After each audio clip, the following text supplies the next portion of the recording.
Hey fans, Jeff Cuccinell here, host of the Orange Television Network's late night show, Hold the Pulp, and we have a very special treat for you as our second season gets underway. We are here on the New York State Fairgrounds with singer-songwriter Matt Nathanson. Matt, how are you doing? I'm doing much better now. We have to start with something. Citrus. We saw something on your Twitter feed of you in a picture at Buffalo with your pants kind of ripped in a compromising position. Yeah. You want to explain that to the fans out there? So, when you rock hard, when you bring it, sometimes clothing breaks. And so I might have had a crotch blowout during a rocking moment last night in front of like 4,000 people in Buffalo. There you go. There's just a moment where you're like, someone turn the air conditioning on? And then you're like, oh no. And you look down and there's a nice hole. So it was great actually. It was sort of refreshing, and then I had about 4 more songs to go, so I had to kind of let everybody know. No one went in there and knit it for you? I thought maybe tape or rubber bands or like, super glue, and then I just thought, you know what, it's time to just be straight with these people. We've had an evening of intimate rock and roll. I think I need to let them know that I was wearing underpants and that everything was safe, but that I think my shoelace came undone too. They did such a good job. They rocked me almost naked. There you go. Yeah. Clothes flying off. Yeah. It was nuts. Now, before you got naked, let's take a trip back in time a little bit here. You grew up in Massachusetts. You moved out to California for school. You majored in English. When did you decide music was your real passion and that was the direction you were going to go in? I think I was like 6 or 7. I 6. Kiss, the band Kiss. Okay. I was like, I want to spit fire and wear wings and big platform shoes. And then I didn't get to do any of that. Oh. But I do get to play music, so it worked. That's exactly it. And now your first album came out in 1993. You were 20 years old. You got a nice blend of rock and folk all in that. Where does the inspiration come from? Because Kiss, definitely not folk and rock. Oh my God, Kiss! Yeah, right? It all comes from Kiss. Everything I do every day comes from Kiss. There you go. Every day I wake up and thank Gene Simmons. No, I don't know where it comes from. I'm just a music nerd, so it comes from my love of all things music. And I devour records. And so for me, to get to play music and to get to play with the guys every night and play to people and sort of dip my toes in the ocean of music that I love, it's a good life. Now, over the years, a lot of your songs have come up in prominent TV shows, Scrubs, One Tree Hill. Explain that moment when you find out, oh, this song's going to be in this show, and is there ever a time where I really don't want my song in that television program? No, I don't think that's ever happened. To Catch a Predator. Okay, that was weird. Be a little awkward. That was a strange moment. I was like, okay, this is weird. No, it's always great. What I like about it when the songs are in the television shows is that it like deepens the song, because for me the song exists. I wrote it for a certain thing and a purpose, and for an idea I was trying to get across. But when it gets married to someone else's storyline and these characters and the depth of it, even for a little moment that it's in there, it makes it deepens the song for me. So I remember the first time I had a song on TV. It was Dawson's Creek. Okay. And it was like a minute long, and it was during this. And I watched Dawson's Creek at the time, so I was like, it was like the best. It ruled. My teen dramedy self was like, yes. I'm amazed you watched Dawson's Creek. Oh yeah, that's a little fact you're not going to know about Matt Nathanson. That's a little thing. I'm not ashamed, but it was great. Now it's been a big year for you, touring with Kelly Clarkson in the beginning of the year, now headlining your own tour. When you started, did you ever think about playing these venues like Radio City Music Hall?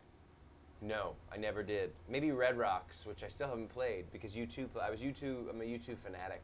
And so as a kid, I think there were only a couple places that I was like, wouldn't it be rad to play Red Rocks? But I think for me it was more like, wouldn't it be rad to go see a band at Red Rocks? So yeah, I've never actually, playing Radio City or Madison Square Garden, or it's kind of these wild rides where the history that's going on.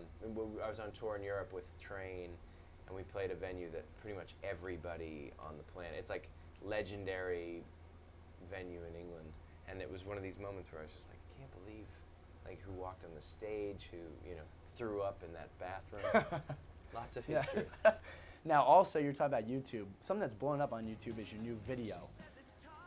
And I want to ask, for Modern Love, that is a combination of social media and maybe what is the flaws in Modern Love when it comes to social media. Talk about the inspiration for the video and the fan interaction you got for it. It was pretty cool. So I had this idea that people should, that, you know, modern love, the idea of, it's kind of a multi-headed beast, right? We text and we sext and we Facebook and we do all that stuff. And it's fun and I dig it, but when it starts to, as like, in addition to real human interaction, it's great. But when it sort of becomes the only interaction, I feel like we're sort of missing the point, which is this human collision, right? People coming together and interacting. And so the idea for the video was, what does modern love, what don't you get from modern love, from technology, from this thing? And so people wrote in all these, we got killer responses from people. And then and we incorporated them in the video, and you know, and then folks showed up to, you know, be in the video. It was a really cool community thing. And then I live in San Francisco. I'm extremely liberal, and we're having this sort of battle going on right now about gay marriage. And so I thought it was important to show that the way that love, the song says modern love is not enough. And the idea is that, you know, it's never going to be enough until people there's no prejudice against who you love and who you marry, you know. And so the video sort of dealt with that too. It was pretty fun. It was a fun video, and people really came out and did. It was the fan aspect. They owned it. They owned that video. It was great. Yeah. Now, talking about social media yourself, on Twitter, as we mentioned, Instagram, is that the new way to connect to fans, or is it just for fun for you? I mean, I don't think I'd do it if I didn't have to spread the, you know what I mean? Because I'm sort of a personal person. I'm a personal person. And so, but it's fun, man. I dig it. I dig being able to communicate with, it used to be I had to go to, back in the day, go to Kinko's and Xerox these letters that I'd write to my fans and send them out to the mailing list. Takes a lot of time. Now I can type it up and send it out and then tweet that my pants ripped, and it's a good time. I like it. I like it. Now, we're here at the New York State Fair. You're going to perform a couple steps away. Describe the difference playing a fair where you may be in line of attractions, there's a bunch of people playing. Describe the difference playing a venue where everybody's coming to see you. I mean, it's always great when people come and want to have a good time, because that's kind of our thing. We played the Minnesota State Fair with Train and Maroon 5 last summer, and there was a birthing, animals having babies. Did you guys have one of those? No, I've really never heard of that. Well, it was pretty awesome.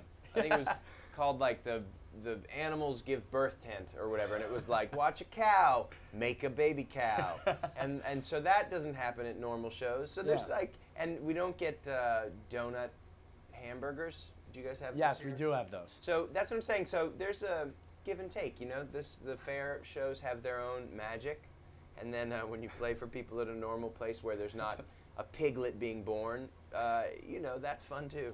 Now, speaking of not normal, we actually brought some of the State Fair's finest cuisine here. Oh. So I want you to take a look at what we have. We're going to play a little guessing game. It looks good. We got a whole platter for you. Let's start with the bowl. What do you believe could be in that bowl? That is, oof, man. That's some sort of meat mixed with, Close. It's a shepherd's pie essentially, but like. But what's it called at the New York State Fair? It's called a big puddle of goodness.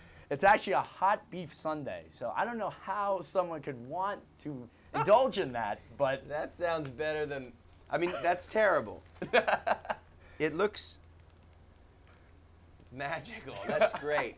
Way to go. So let's move on to something. Hot beef sundae? Hot beef sundae. That's what I call my Sundays sometimes. Hey, it's going to be a hot beef sundae. That's when I have, Not that's a when you know lazy it's a Sunday, party. Hot beef Yeah, sundae. that's when it's, yeah. Let's move on. A little something easier right in front there. Deep fried Oreos. Oreos, got it. But hey, we're 1 for 2, so it comes down to the last thing. That big stick right there. What is on that stick? Some sort of fish. Oh, we're close. Some sort of scallop. I don't know. What is it? It's shark.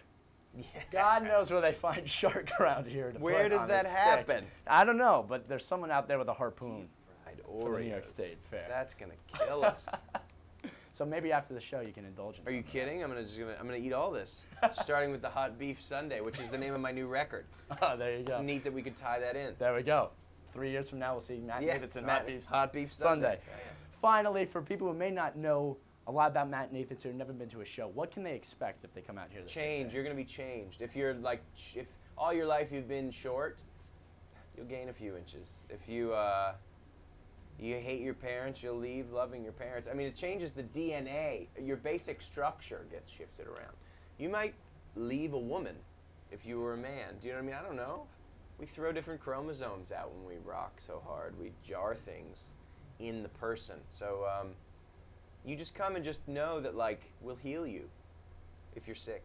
God knows I can't wait. Yeah. A lot of changes I need in myself. And if you're healthy, we'll make you sick. There you go. Well, Matt, thanks for joining us here on Hold the Pulp. Make sure to catch Matt Nathanson out on tour the rest of the fall. He's heading to California, so back in your hometown. Yeah. Thanks, Matt, for joining us, and have a great show. Thanks, man.